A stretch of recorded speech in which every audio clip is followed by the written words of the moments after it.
Good morning. Good morning. Thank you for coming. My name is Ara Eissler, and I'll just get started. My journey as a public school educator began a few years ago. On a long drive, about an hour and 15 minutes from my home, I drove to the far southeast part of our city, to a school that was located in a neighborhood of small houses with bars on their windows. There was an airplane flying low overhead because it's right in the flight path of the international airport. As I drove up, there were a couple of dead cats in the road, and they didn't look like they had been hit by cars, so it was pretty rough neighborhood. I was there to interview for a high-dosage tutor position. This is where I'm coming from. There's 2 open positions in our district right now that are tutor positions. The first one, you assess and administer tests, and you get paid $25 an hour. The other one, you work with the kid, you sit with them, you help them, you mentor them, get paid $15 an hour. I think that's where our priorities are right now. I got out of my car, I went into the school to look for the office to do my interview. All the kids are wearing uniforms, white shirts, same kids. All the teachers have radios in their ears and on their waists. I went into the office and needed to wait for the principal, and so I'm observing what goes on. A kid comes in and says he feels sick and wants to go home. The nurse they tell him to go to the nurse. A girl comes in and says she's been in a fight with a whole group of girls. Another kid wanders in and they tell him, no, you need to go back to ISS. A PO comes in and says he needs to talk to a kid about the choices he's been making. Another PO comes in and talks to a kid about an assault that's happening. A call comes in over the radio and the secretary gets on her phone. Quick, Mr. Smith, the students are throwing textbooks out of your window. Go to your classroom. Pretty soon the principal comes and we do our interview. And at the end of the interview, there's a bunch of shouting outside our office. And she says, hold on, wait till it quiets down. And I hear, don't you ever, and skipping school and all this. And when we finally go out, it was the police officer who had been yelling at the kid. I just thought, we're supposed to be building trust here. This is a terrible thing to be happening. We go to tour the school and we visit where the tutoring happens. It's a small, portable, very stuffy portable with eight tutors, and they'll bring 2 kids to me. I don't get to teach anything creative. There's a script. They say what to teach, and as soon as the kids master the lesson that they can pass on the test, they go back to their class. I don't get to develop a relationship and this sort of thing. And so then the interview is over, and as I walk back to my car, I rounded the corner and past the pile of textbooks, and the security guard taking the picture with their iPhone. And I just thought, what's going on here? What are the students protesting? Why is this like a jail riot? Just very interesting. Since then, I got hired as a substitute teacher, a long-term substitute. I went to a reading inclusion classroom, and then I went into a math classroom for 6 weeks. And then I moved to being a permanent substitute, and every day I get to go to a different classroom. And our school is really cool because we have 2 programs in our school, and the one program is from the neighborhood, and it's very low-performing, low-income kids. And the other program is the magnet program, which takes the best and brightest from all across the city. And so when you go to these different classrooms, you really get a really unique perspective. What's happening here and what's happening here? What do these guys have internally that's what these guys don't have internally? Now I'm a teacher assistant. I support one boy all day long. I follow him around all day long. I think it's a great job, except for the fact that I'm going through middle school all over again.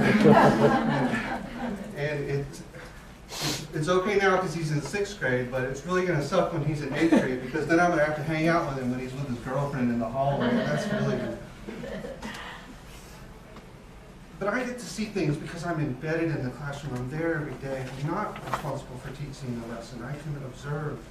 And principals can't see this. I called the principal to my room when I was substituting, and as soon as Miss McElroy's at the window, everybody straighten up. And I'd straighten up too, because he's the principal. So what goes on in that classroom is way, you gotta figure you're seeing 25% of what it's really like. But I get to see it every day, and I just think that's interesting. I get to experience what it's like to sit for an hour and 40 minutes. And then I have 4 minutes to walk, and then I sit for another hour and 40 minutes. And then I go to the cafeteria, and my boy has to sit in the cafeteria. I get tired by the end of the day. It's just a very unique perspective. So I want to use that to kind of take this talk to where I want to take it. Here's a little bit. This is obviously why I'm not an artist, but this is my philosophy of being a teacher, just so you know where I'm coming from. I think the learning happens when we inspire the kids and get them excited about doing something, and we prepare them with their helmet and the bicycle. But then the teacher lets go, and the kid has a responsibility. The kid is doing the learning. He's going to fall, and then we'll pick him up. But that's who does the learning. And so the teachers, that's where I'm coming from.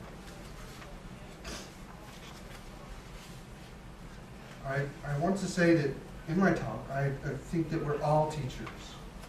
I want to let you know that I'm trying to upset the cart a little bit, but with the spirit that we're all in this together. These are the things that are happening in all the classrooms.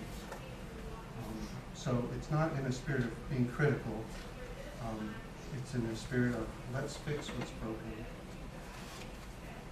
Because if we can fix what's broken, then we can start to teach what we're really supposed to be teaching, which is giving the kids the skills so they can pursue their lives. And there's a lot to life that are not just facts. I'm a parent. I have 4 children.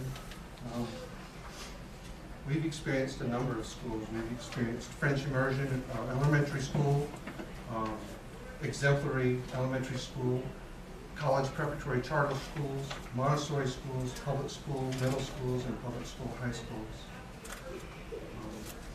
My second child one time was sick, and he had a fever and all, and I took him to the doctor, and he was diagnosed with strep throat. But it was the special kind of strep throat that needed the special kind of medicine. So we went to the compounding pharmacy and got the special kind of medicine, and got it flavored and everything. And I came back and said, Andrew, you got to take the medicine. And he said, oh, it smells bad. He's real sensitive. But you got to take it. This is going to make you better. And, no, I can't do it. Well, here's some water. We'll wash it down with the water. Here's some bread. Finally, here's some ice cream. And I had a scoop of ice cream. And you take the medicine, we'll pop the vanilla ice cream in your mouth, it'll wash it down, and it'll be fine. So finally he did that. And 30 seconds later, he's out in the yard throwing it all up. And so testing is like bad medicine. The effects on my son were that he's upset at me now. We're both upset at each other. Our relationship suffered. I have to do a lot of running around now because he never actually got the medicine.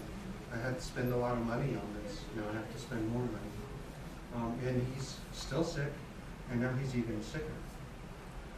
I think the effects of testing on our kids are similar. In schools, the effects of testing are, we lose our goal. Our goal for doing everything in school becomes the test. What do you do after the STAR test? There's a month. Why are we in school? It should be, we're teaching for a different reason than the test. There's a loss of curriculum. We start to narrow things to say this is what we're going to learn because this is what's on the test, and we leave out a whole bunch of stuff. There's a loss of journey. Our goal becomes you need to know it rather than here, let's figure out how to get where we're going. In that, there's a loss of curiosity. We can't spend time on on this because we have to spend time on this. There's a loss of valued product. We end up doing all these things to do the test where we're not spending time on creating pictures or presentations or long projects that can actually demonstrate what the kids' knowledge and skills are. And the worst thing is we lose electives and play. We've taken the kids out of their electives so they can study, so they can pass the test. And electives are the whole reason why we're doing all this education in the first place, is so we can pursue the things we really want to do in our lives. It's like being on a football team. You play football because you love to play, but you've got to get stronger, so you go to the weight room. Well, the object isn't to be in the weight room. The object is to be on the field, in the arena. And we have to balance that. We have to let them be in the arena doing their electives and doing their playing. And then, once they're in the arena, they're going to realize, yeah, I just got my butt kicked. I need to go to the weight room. But that's needs to have a balance. When we focus on the test, we find ourselves doing a whole bunch of things, spending our time doing it. We find ourselves spending our time on test-taking strategies. We teach the kid the rubies, the UPS check, the wick and wink. I saw a kid the other day take a test and he highlighted every single question, the whole thing, and he thought he was doing great, you know? And we taught him that's what you're supposed to do. But the question's already there, you know? We need to be spending our time teaching different things. Multiple choice. Not only are the tests multiple choice, but all the reviews and the homework and the teaching is multiple choice format. And I can't think of any reason why we're doing multiple choice for an educational reason, except that it's easy to grade. It just makes grading simple. I mean, I made multiple choice things because I knew I could boom, boom, boom, A, C, D quickly, 30 kids. But I think it kind of makes us stupid, because when I need to learn something, I want to groove that neural pathway to the right answer over and over. If I need to know 9/10 and I see 9 and 0.9, I kind of got to go through that period of confusion. It's like going to play baseball and you want to learn how to bat. And you go to a pitching machine, and it pitches you the same nice pitch every time because you're working on your swing. You don't have to do all these other things. You just groove it. And there's a saying, practice makes perfect. And then somebody said it better. They said, perfect practice makes perfect. And I think with all those distractors and the multiple choice that we constantly have the kids do, I think that doesn't allow them to do perfect practice over and over, getting the right answer. We spend a lot of time hearing, I need help. And you would think that I need help is a good question. I think the spirit of it is good. I think the question itself is terrible. You don't need help. You need to know, what does this word mean? Or what is my next step? I'm confused about this. You need to try. You need to struggle. You need to put effort into it. You don't need help. I was teaching in math, and I'd asked all the kids, we were doing word problems, so I asked all the kids to make word problems one day. And then overnight I picked out the very best ones. And then the next day I gave them this packet of 30 word problems. They're like, Mr. E, these are too hard. I said, well, you guys wrote them, you know. So I'm with one group, and the kid says, I need help. Have you read the question? No. Okay, read the question. Find the perimeter of a fence around a rectangular backyard. Okay, what do you need to do? I don't know. Well, draw a picture. It just kept going on. What kind of picture? A rectangle. And then finally I'm screaming, draw a rectangle. And this was before you were principal last year. So, so I took him out in the hallway and I said, Jorge, what's going on? And he kind of shrugged. Jorge, do you want me to do it for you? And he's like, Mr. E finally got it. Yes! I want you to do it for me. But I'm just kind of thinking, no child left behind. I think of ducks. You see the mom duck and all the baby ducks in behind. And that back duck is busting its tail because it has a sense of urgency. It is going to be left behind. And that's okay, because that sense of urgency and that need to scramble and struggle is exactly what will bring it to be the healthy duck it needs to be. It's okay to leave kids behind. We'll pick them up, we'll catch them. But we need to let them know, yeah, you are going to be stuck. I'm not going to come and save you. Right now we end up, the kid says, I need help, and I see it all the time. We go and we point out the word for them. We spend hours writing the notes on the overhead for them to copy. You know, we need to leave them behind. We need to give them a sense of urgency, so they need to grapple with things.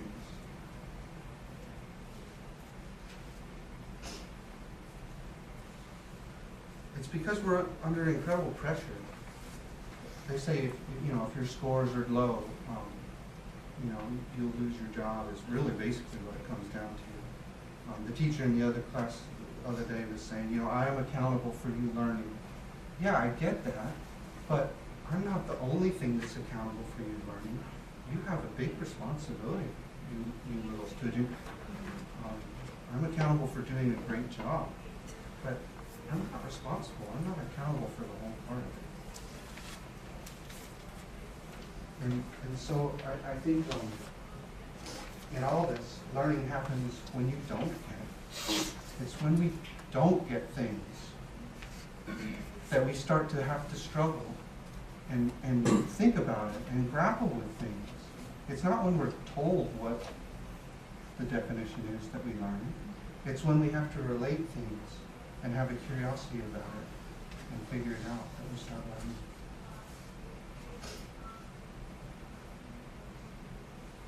Did anybody ask their kids last week, what do you guys want to learn today?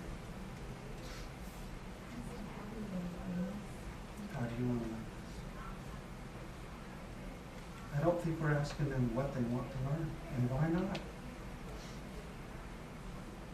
Why not is because we need to teach them what's on the ding-dang test, right? We tell them what they're going to learn. We tell them when they're going to learn it. We tell them how they're going to learn it. And they get closed off to that. They're just doing it for us. One kid, he mouthed off to me one day, and I was like, you're not going to do that because this is my classroom. And I got thinking, I know it's mine, but whose classroom really is this? This is the kids' classroom. So the more we just fill them with what we want to tell them, I think their vessels get closed and they stop hearing it. Here's what happens. We have quizzes and unit tests and tests for 6-week grades and short cycle assessment tests. And boy, moi 2, yoi tests. We have the STAR tests. Some kids even take explore tests, state CAT tests, SAT tests. I was in a class the other day, and we had to prepare for the SCA test. Mr. J is like, Mr. M, he's mind-boggled. His class, he did all these things and even practiced the test with just rearranging the words so much, and they still got 34%. Some of them got 17%. And he said, it's up to you guys to get the test scores up. Because if you guys can get the test scores up, we can get the district off our back. And if the district gets off our back, we can do the fun stuff. But we can't do that unless you guys do a job. And he turns to the other teachers and he says, it's all about the numbers, right, Mr. W? It's all about the numbers. So that's kind of where we are. And the numbers are pretty cool. We took the moi tests, and the teacher's like, I'll kiss a pig if you guys 2/3 of you pass, and he's not going to kiss a pig. Here's a picture that flew over to Capitol. Austin was 37% correct on algebra 2. I was talking about the STAR High School. And this isn't just us. This isn't just our school. You might come from a good school and say, oh, it's so bad. No, we're all in this together. This is our school, our city, our state, this is every state across the country is dealing with this. There are teachers all over that are saying, we are fed up, this is enough. 37% isn't that much further than 25%, which is when you do a 4-question multiple choice test and you just guess on everyone. Isn't that what you probably are going to get? And this is what's happening in the high school. They come to us from middle school, and we all need to have a conversation, because the kids that are coming to us into middle school are coming from elementary school, and they're not prepared for what we're asking them to do. But we all need to work together. And even Mr. Clem, the memory guy, he said the smart kids are coming into Texas A&M, and they don't know what to do. I'm having to reteach them, so the smart guys are coming out of high school not being ready for college. It's okay, but we just need to figure out what to do to pull together to tighten it up. And this is not the teacher's fault. I sit in all these classrooms. I see the teachers giving every word, going through videos, hands-on, demonstrations, doing all the things they're supposed to do, saying it 20 times. This is not the teacher's fault. I think this is more of the system of what we're being asked to do. Whose fault is it? I'm not supposed to put this up here, right?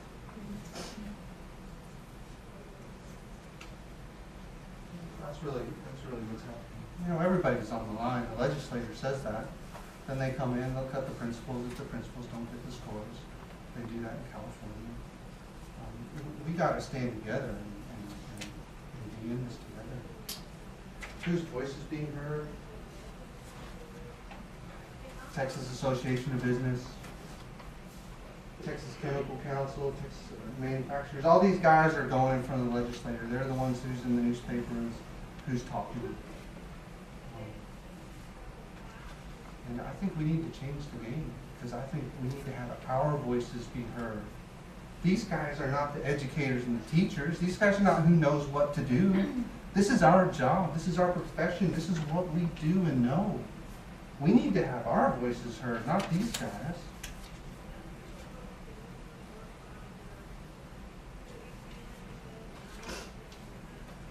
We need to change the game. We talk to our kids about Patrick Henry, American history, and Martin Luther King. And we talk to them for something like this, precisely this moment, when there's something wrong and something that needs to be fixed. And we say, look at these brave people. They did something uncomfortable. They put themselves on the firing line. And that's what we need to do. Precisely this moment. We're telling the kids to learn it. We need to do it. We need to come together and say, something is wrong. This testing is wrong. What can we do to fix it together?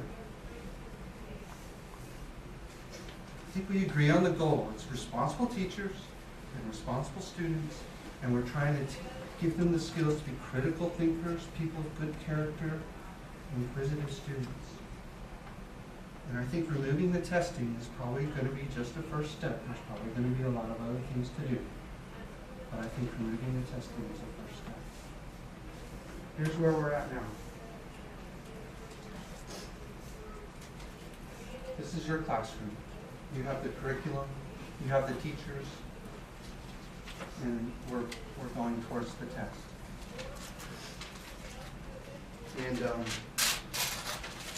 there's your amoebas, your kids, and they're bouncing off the walls. They're fighting all this stuff. The student behaviors are a diversion from the lesson. The math teacher was going to be absent. We were going to measure angles with the protractor. And so I said, well, can I teach the lesson? And she said, sure. So that I went to the Walmart that night, and I got string and duct tape and printed out giant protractors. And I came into the class the next day.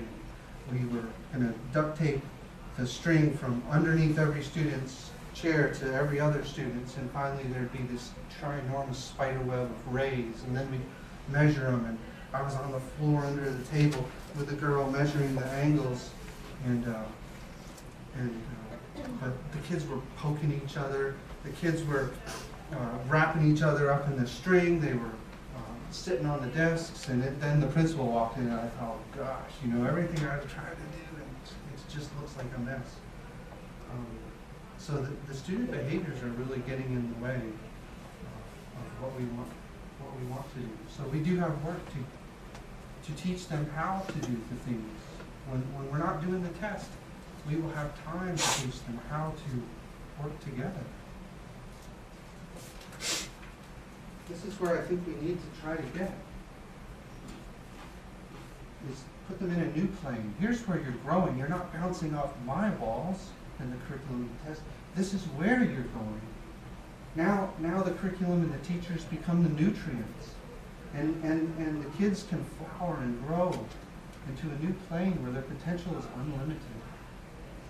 And they realize that maybe the test is just a part of marking where they are in their stages.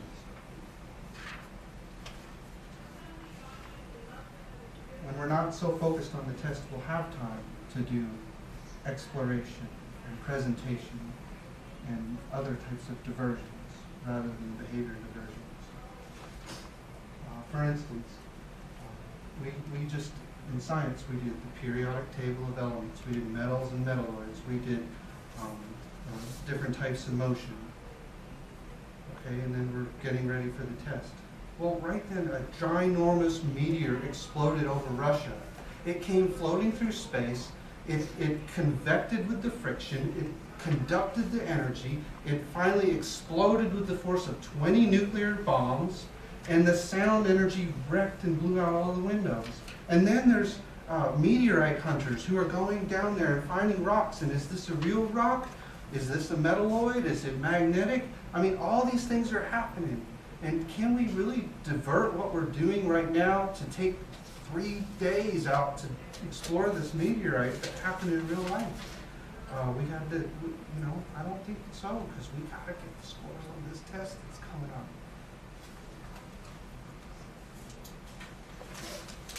There's one testing success story that I did find. I don't want to be all gloom and doom. It's the Lexmark company. They sold a whole bunch of the Scantron machines to the school district. We made 1 million bubble sheets and all those different things. There's a lot of money in testing.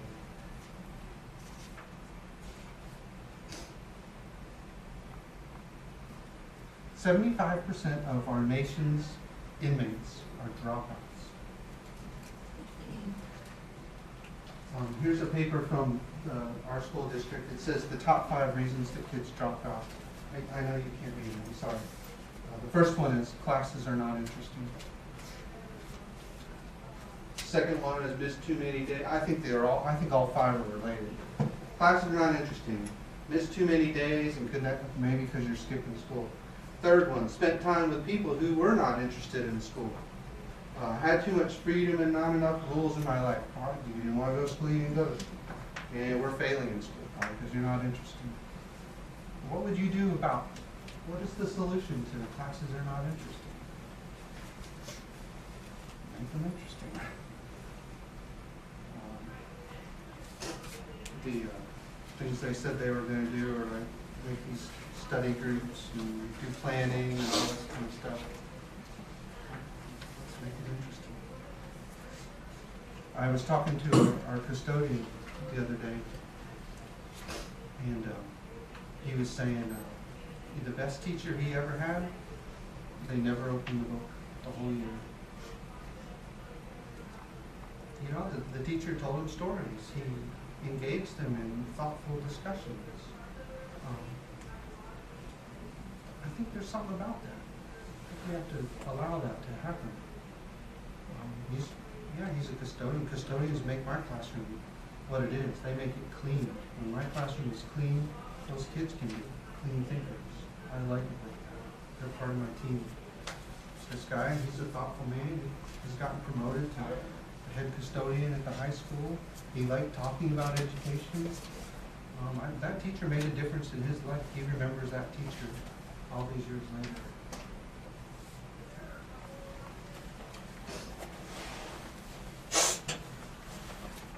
Some kids' stories. The kid I work with, is hyperactive. He's got family baggage. Some of the things from his chart are he likes to write, and he's a very good writer. He just won't write what he's supposed to. They finally put him in a contained classroom, and he would run away. He wouldn't do anything awful. They would find him on the playground with his shoes in the sand, swinging on the swings. I don't think that's that crazy. One of the other things he said is, I wish my teachers would teach. And I just think we ought to think about what is the truth in what he's saying. Another story is there's a boy named Kevin that I see in a bunch of classes, and he's a real bright kid. He's very inquisitive. I see him do math computations in his head. He asks a lot of questions. Whenever there's a couple classes now, the teachers are saying the same things. They ask a question, he raises his hand, someone else besides Kevin. He's not going to be here this weekend because he has to go with his mom to Houston because she's visiting her ex-boyfriend in jail. Kevin, I talked to, he's also a real pain in the butt. He knows exactly what to say and when to say. He buys his time till everybody else is done, and then he pipes up. He'll get out of his chair, he'll dance. A real distraction. I went to the counselor and I said, hey Kevin, it seems really bright, maybe could you think about putting in some more challenging classes?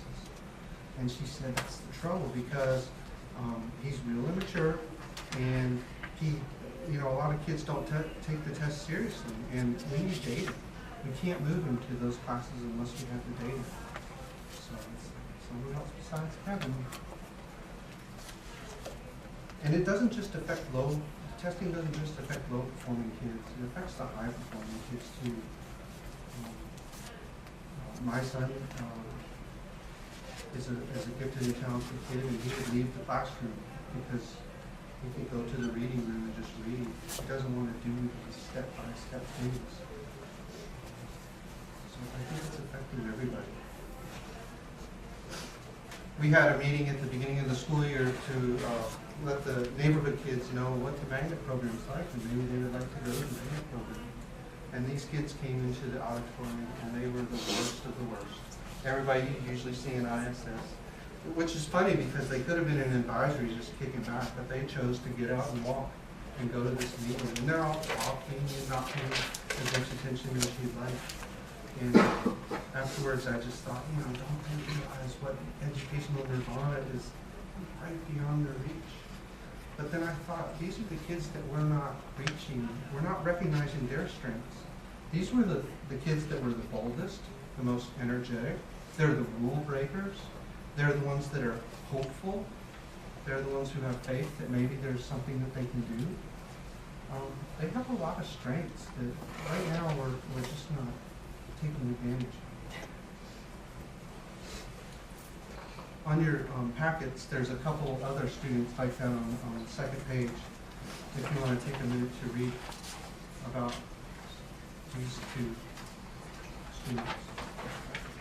Yes, let me get them for you.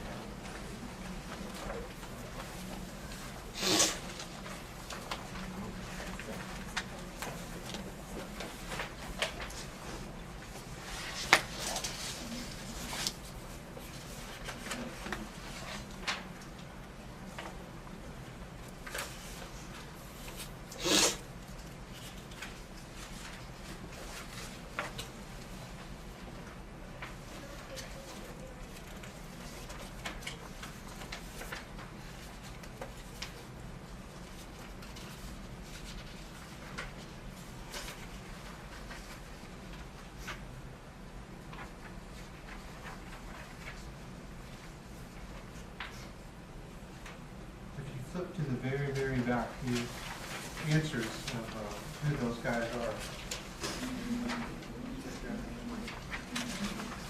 The very, very back.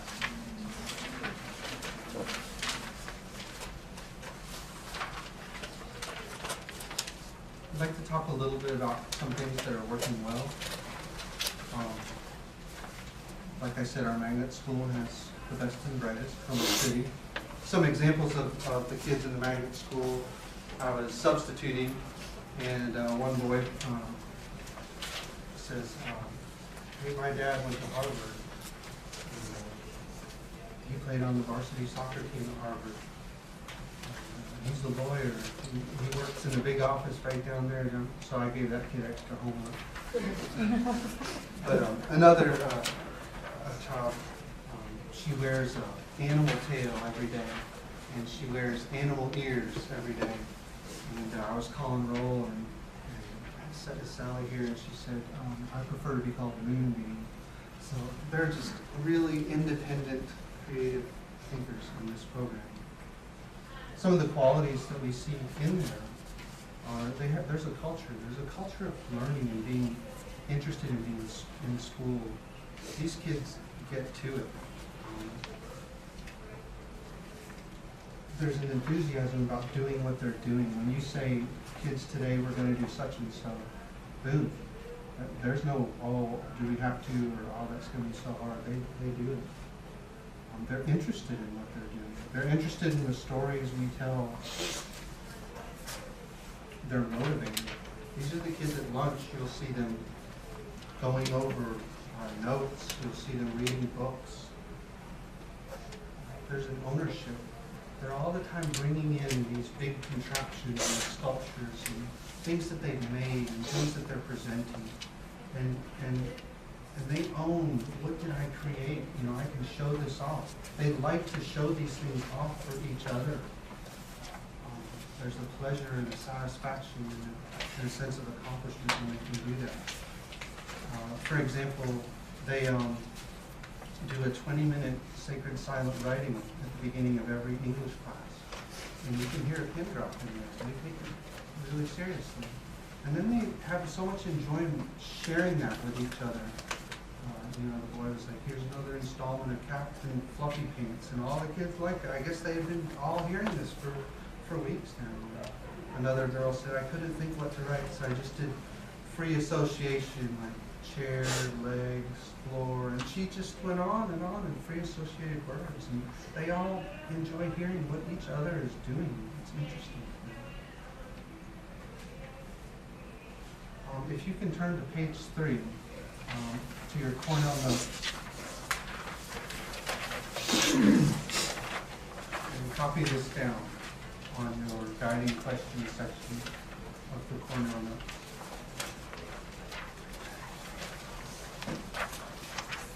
You didn't bring a pen to class? Sorry, Mr. Eissler. We're in class, you know? I'm kind of thinking if I'd like, don't spend any more money on books. Just give me a big box of pencils and a big box of paper, okay? I don't need all that stuff that you gave me to pass out at the end of the year that kids didn't take.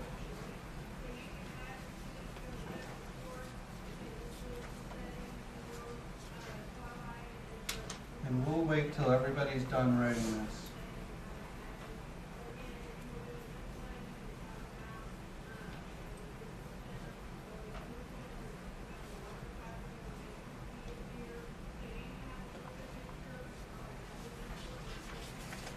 Now I've done this.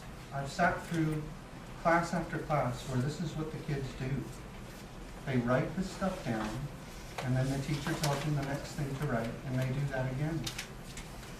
So I just thought it'd be interesting to get a feel for what that's like. But as we go on through the rest of the day, if you'd like to take notes there. Some highlights from some other things that are working. We hear about Finland. What works well in Finland? Well, there are some things that I like. They said there's no testing until the kids are 15. They said that they reformed their schools a while back, and they had this huge curriculum, but they've since narrowed it down. So their curriculum is just very basic, but then the teachers have the autonomy to expand from that. They say the teachers teach how to learn.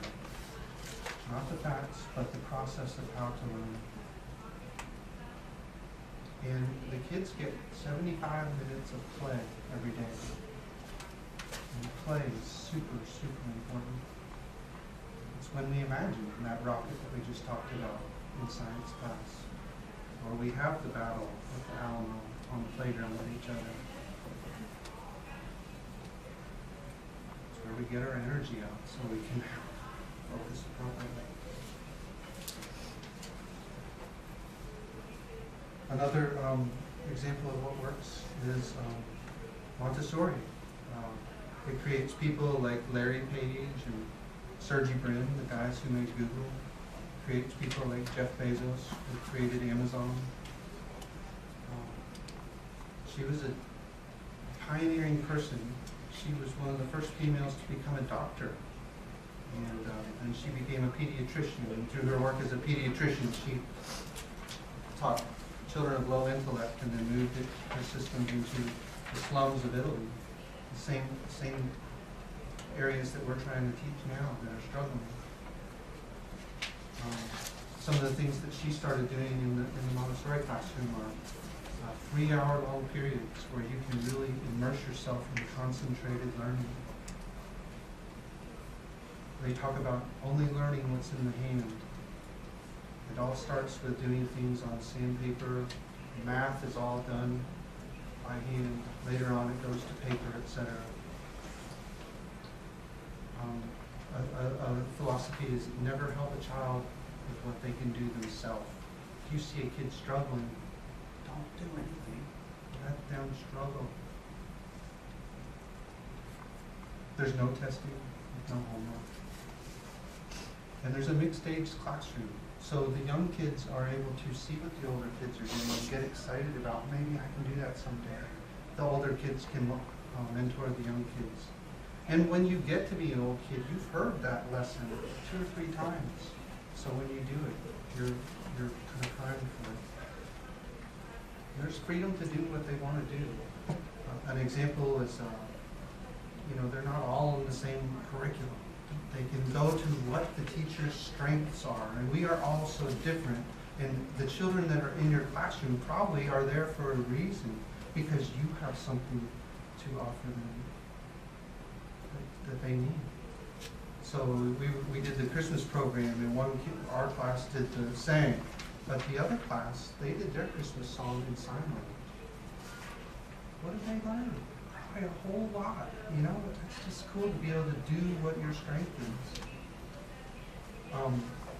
When there's a lot going on in that classroom, not everybody, it's okay that there's a lot going on in that classroom. For instance, my first grader came back with this one day, and I was like, oh great, just going in the trash. And then my nephew came over. They're in the same school, and he said, oh, the flag of Poland. I said, what? How do you know the flag of Poland? And, did you do no, he didn't do a report on it. All the other kids in his class were doing all the different countries, and he had walked around and just saw. Just by seeing what other kids are doing, they can learn things. Another example is I noticed after the STAR test that my 7th graders couldn't do their multiplication tables, so I thought, well, all my warm-ups are going to be based on multiplication table for the rest of the year. And I would give them problems like this, like a long division problem. This is basically the 8 multiplication tables. Everything divides by 8. They come into class, oh, Mr. E, how come you're giving me something this hard? But in the Montessori school, where you can choose what you're doing, my 2nd grade daughter, this is a Docillion, 60 characters long. She's divided it by 27, and she does it for fun. She does it for fun. With 3 hours, she can spend the time on that. Maybe she's not doing reading right now, but the immersive learning, the concentration, she's probably learning more on that, and then maybe she'll take a break and do something else for a week or 2.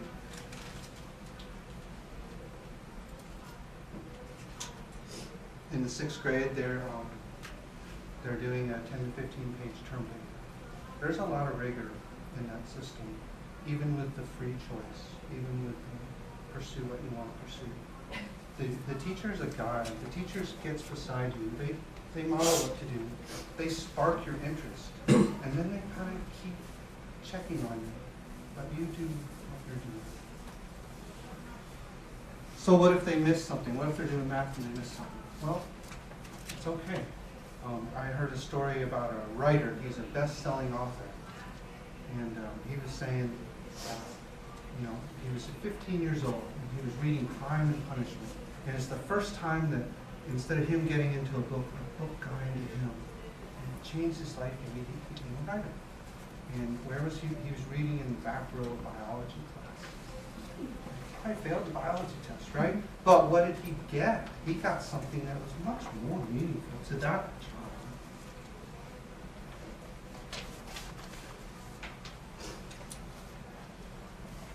Somebody told me this recently. We're all spiritual beings on a human journey. And I think our purpose is really to give the kids the tools they need to do their human journeys. And I think if we don't have to spend so much of our time focused on the tests, we can be building the tools they need. We took the 6th graders to the library. And their job was to go to the library and pick out any book you want to read and come to the class and read your book for 20 minutes. And there's 15 kids, and during that 20 minutes, 2 of them read the book they picked out. Okay, we have no business teaching participles, prepositions, infinitives, theme, subject.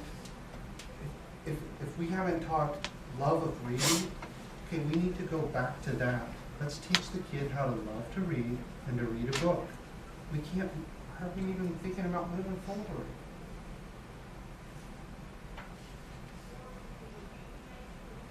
I think the purpose of the education right now, it says, is to prepare the kids to work. Well, I worked as a dishwasher, a laborer. I unloaded trucks. For a little bit of time, I was cranking a lever for every hour, making these little parts. And that's not why I got taught. I got taught so what I could do outside of my job. A job is a part of it, but there's a lot to life besides working. Many of the most important people in our lives are going to be spiritual leaders or philosophers or artists, writers. So we need to teach our kids to engage in those journeys.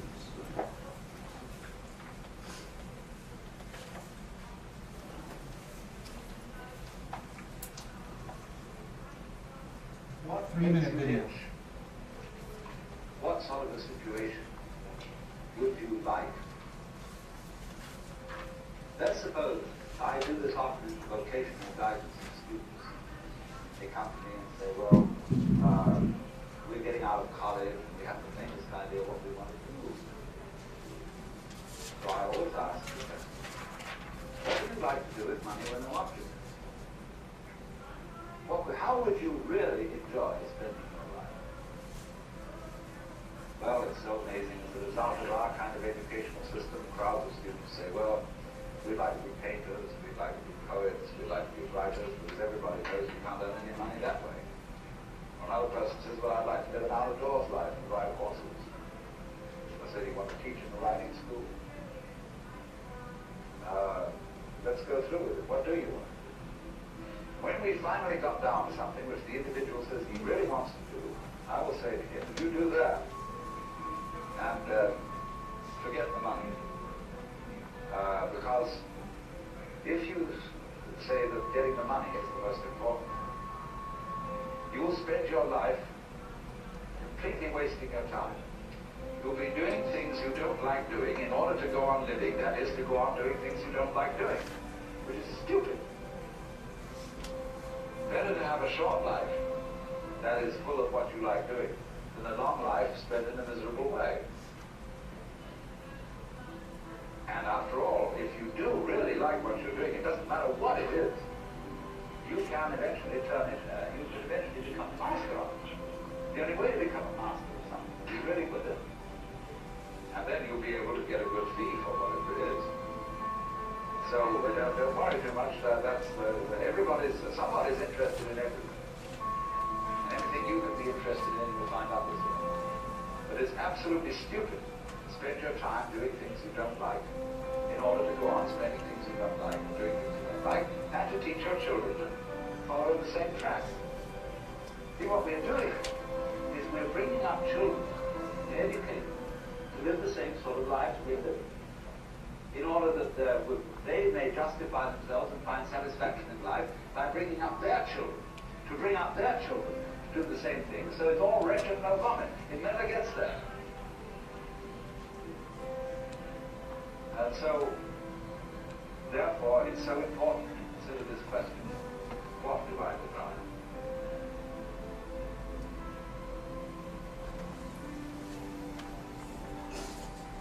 That fellow is Alan Watts. I came across that, but he's a self-taught person. He's religious, a philosopher, studied all of Buddhism. And I just think that's interesting, important to think about. Think about your journey. Think about your hobby. What do you do? What do you really do in your life? And how have you gone about pursuing that? You research it. You find friends who are involved in that. You practice it. Those are the skills that we need to be teaching kids, how to do those things. So, I think that we need to teach the foundation. We're teaching reading, writing, and math. I think that goes into it. Research. To be able to do research, you've got to be able to read and write. To reason, we need to know logic and math. To reflect on what we're doing. We need to be able to analyze ourselves and to evaluate ourselves. These are the things we need to be able to do as we go through our journeys. So how do we teach those kids that?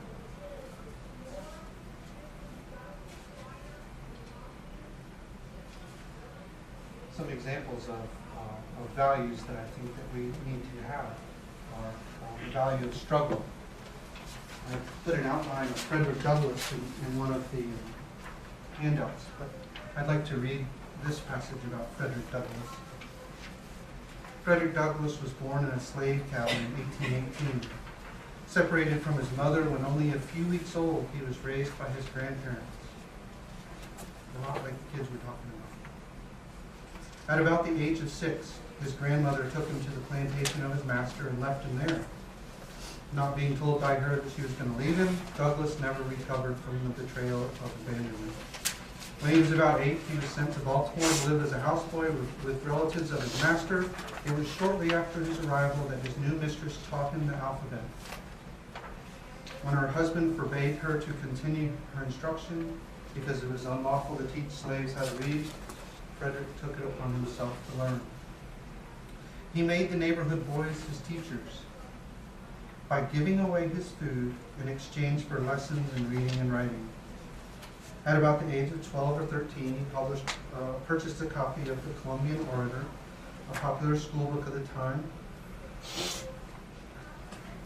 And at 15, he became a field hand and experienced most of the horrifying conditions that plagued slaves.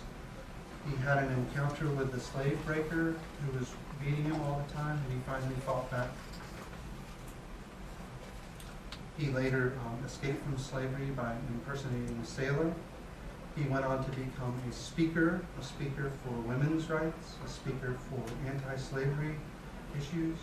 He became somebody who talked to President Lincoln and was appointed to various positions by the various presidents that followed.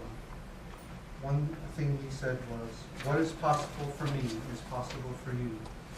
I try to think of this guy, and I try to think about what did he have? Because what he had is what we need to put into our kids somehow.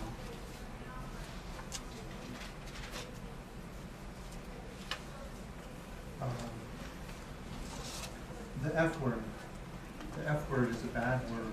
It's the worst word in the language, and nobody wants to hear it. But our kids are doing it, and they're doing it in school, and you can't tell the parents it's happening. But F word is failure. Failure. I've heard a teacher say, the kid was crying, oh, don't worry, you won't fail, I'll bump your grades. No, let the kid fail.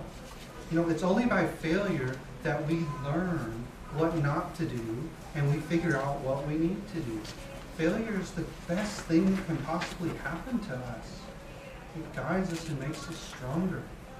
And it's not the end of things. It just tells us, hey, you haven't yet gotten to where you're trying to go. There's the story of Sarah Blakely. She invented the Spanx hosiery, and she's the youngest woman to quickly become a billionaire in history.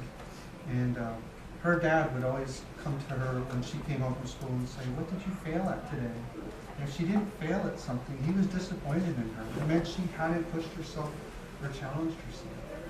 There's a story in the packet. Dyson, the guy who made the vacuum cleaner without the bag. You know, he also determination as a value is what he mentions, but failure. He made 5,167 prototypes before he finally made the vacuum that worked. And as soon as he had the 167th, he was sad. He was bored. He was done with it. He says he puts it to the side. He liked the process.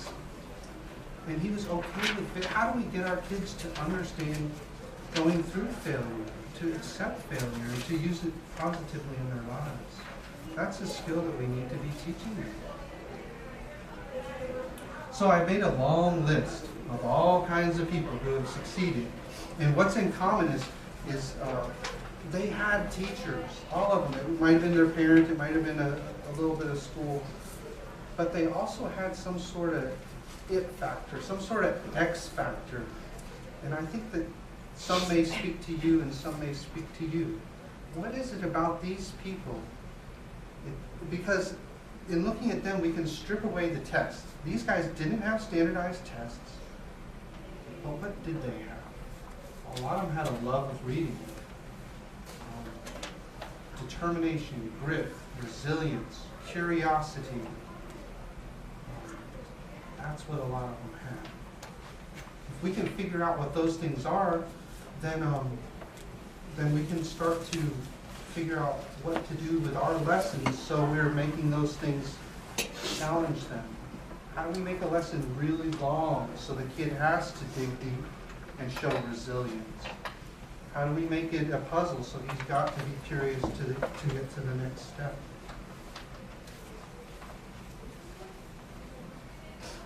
Chinese proverb, give a man a fish and you feed him for a day, teach him to fish and you feed him for a lifetime.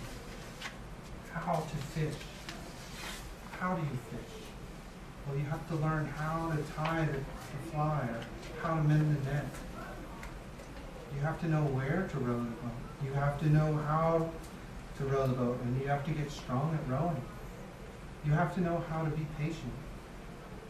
You have to know how to cast again and again. And when you get back, you have to know how to share the fish. We need to teach the kids the how of doing things, not give them the fact, not give them the answer.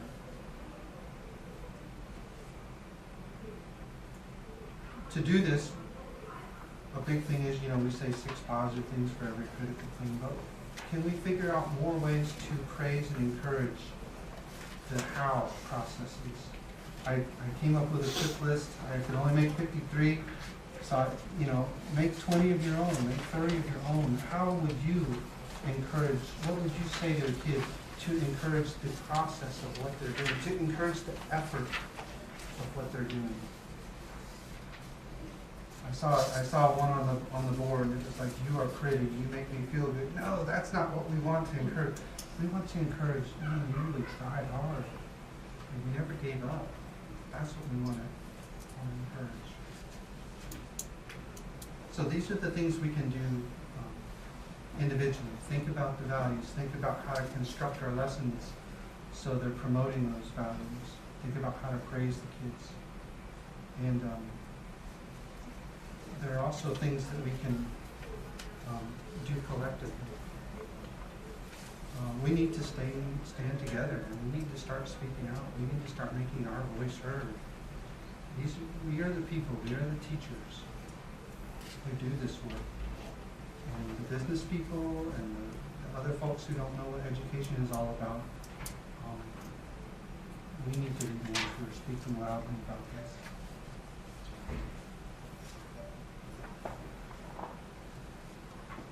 When I started supporting my kid, one day we were in a class and he hadn't been given anything to do, and he put his head down and fell asleep, and the teacher came up and with a dictionary in his hand, and he slammed that dictionary down on the desk next to him and woke him up.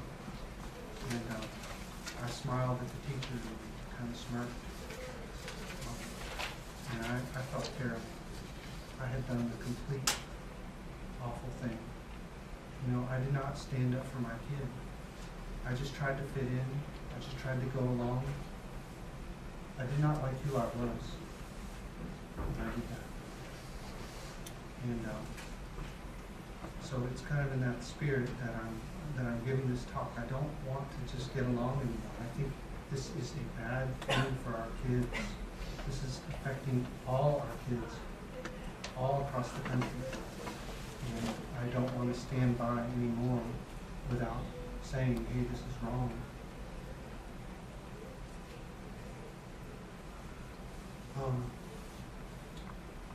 I have one last story. We were taking we were in class and the teacher says, hey, we can't go out to the field.